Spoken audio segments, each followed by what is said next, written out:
Madam আপনার নাম কি? আমার নাম শিবানী কলা। কি কষ্ট নিয়ে এসেছিলেন স্যারের কাছে? আমার খুব ব্লিডিং হচ্ছিল, হ্যাঁ, ইউট্রাসে একটা টিউমার ছিল, মানে ওষুধ খেতে অনেকটা কমেছে, ব্লিডিং আমার কমে গেছে। এখন পুরোপুরি কমে হ্যাঁ, গেছে। হ্যাঁ। আচ্ছা, আর যে টিউমারের সাইজটা ছিল সেটা আগের থেকে একটু ছোট হয়েছে, ছোট হয়েছে। তার মানে আগের থেকে আপনি অনেক ভালো আছেন। হ্যাঁ।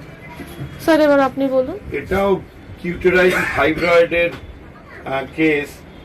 এটা একটু টাইম লাগে কমতে, যার জন্য প্রথম কভার কমেনি বলে আমি শেষবারে আমি বলেছিলাম যে গাইনিকে দেখিয়ে নিন, কেটে দেওয়াই ভালো। এই বয়সে, আপনার এখন বয়স কত?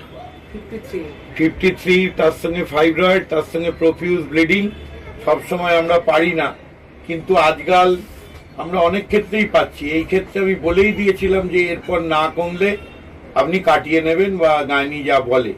একটু ফ্ল্যাবি হয়েছিল কিউটেরাসটা, কিন্তু এর আগের বারে এবং লাস্ট বারে ক্যালকেরিয়া কার্ভ মেডিসিন দেয়া হলো, তার সঙ্গে ফ্যাক্সেনাস আমেরিকানা মাদার টিনচার দেওয়া ছিল, আর ওর সঙ্গে থ্যালাপসি ভার্সা পেট্রোডিস, এই তিনটে মেডিসিন আগুপিছু করে দেয়াতে পিরিয়ড একবারে বন্ধ হয়ে গেল, টিউমারও ছোট হয়ে গেল।